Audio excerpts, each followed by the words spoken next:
How are you, everybody? I am Kevin Iole. Thank you for joining me. My privilege right now to have one of the greatest, not of the current era, but of all time, joining me. Of course, I'm talking about the UFC flyweight champion, Valentina Shevchenko.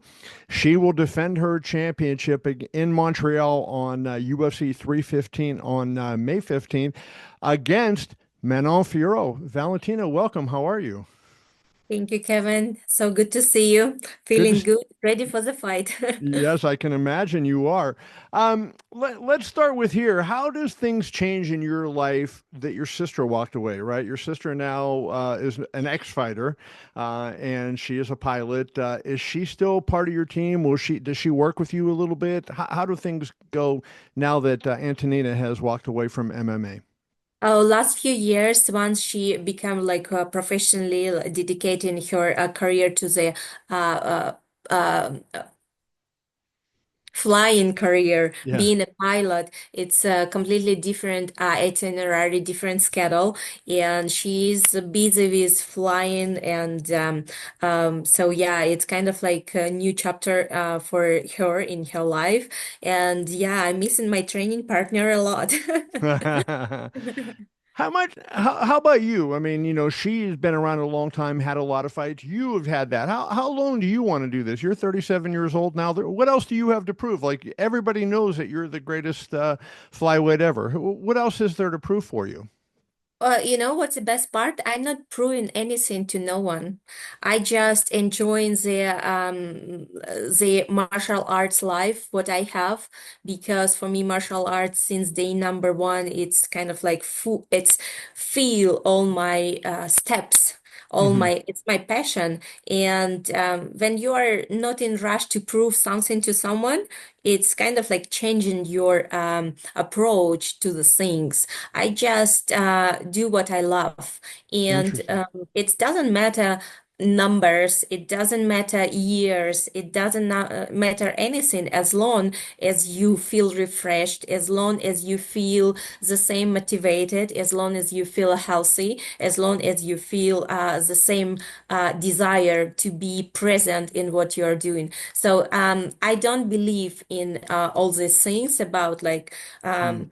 people can lose health. That's why their career goes down, or they lose this desire. That's why it's going down. Once before you still have both of them, you are like ready to go up to whatever you want, up to your 50s, maybe 60s. Who knows what is the limit? Especially now, I heard that health department officially moved. So now, what they're saying. Uh, so before 50 years, like 45, 50 years, Sure. it's officially considered young people. I still consider myself young and look at this gray hair, right? So I'm still only 25, despite what you see up here. So just ignore all This that. is what is matter. Exactly, exactly. How was that period of time when you don't have the belt, right? I know you still love the martial arts lifestyle, you still love the sport, the competition, but do you feel differently like when you wake up and I'm the chaser as opposed to I'm the hunted? You know, I already forgot that feeling. I don't remember. Yeah, now I like the belt is here, so this is what is matter. So facing Manon, she has won 12 in a row, lost her pro debut. She's reeled off 12 straight wins. Her first seven wins, she had six finishes in there. Since then, she's had six decisions. What do you make of her? What do you see out of her that is a threat to you? And how do you think you take care of her in this fight in Montreal?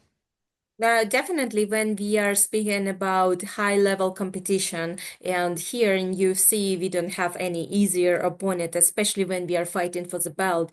You have to take everything like very carefully, studying the game of your opponent, and like moves and psychological like status of your opponent, everything. By watching the fight, you can definitely kind of like see what kind of person in front of you.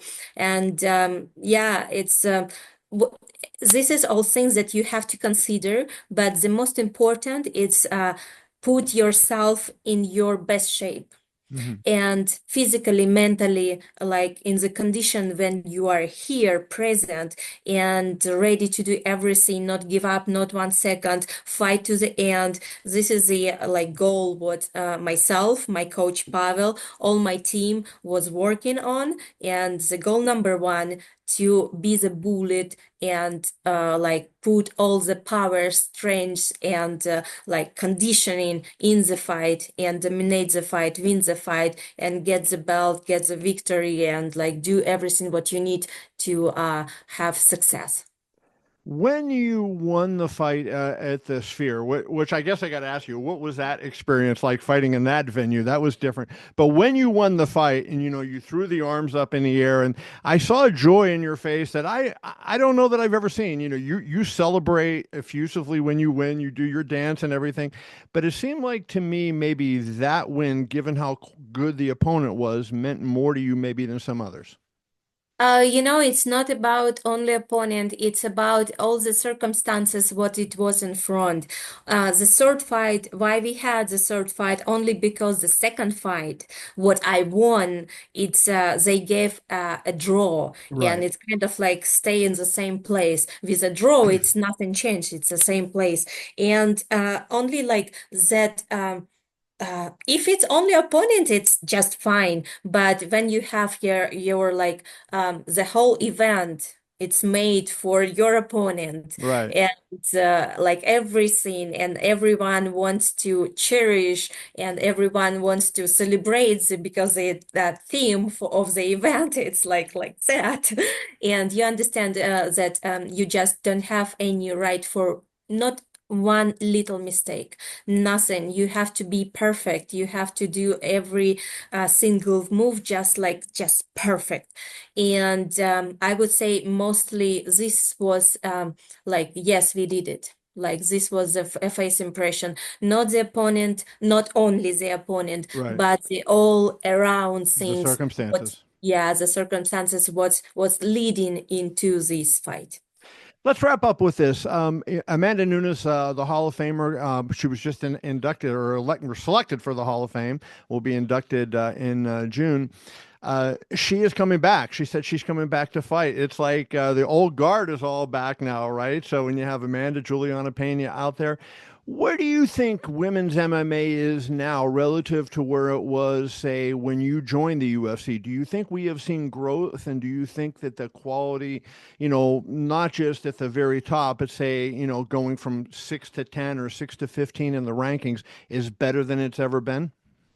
Oh yes, definitely, because all these years what constantly work, constantly improving, and now you can see the like younger fighter, younger generation, they don't have to do like the things, they don't have to train like one or two or three martial arts, then to make complete mixed martial arts. They already coming into the gym and they starting to train MMA. They starting to train mixed martial arts from the day one, and Right. this is what it makes them so good and so perfect because their coaches, their training partners, like who was before, the generation before, they already get rid of everything unnecessary because so many techniques, so many tactics, so many everything. And now we have the best, the quintessence like of the everything. And every gym has like their coaches who possess this like Sure. perfection in their arms,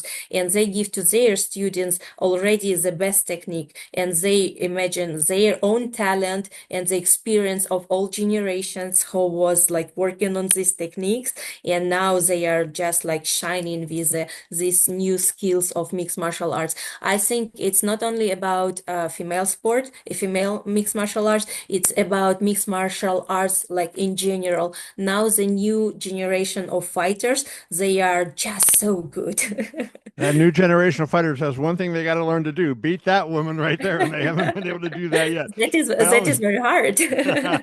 Valentina Shevchenko, we wish you good luck in Montreal against Manon Fiorot. Thank you for your time. Thank you, Kevin. Thank you. So good to See you speak to soon. you. Bye bye.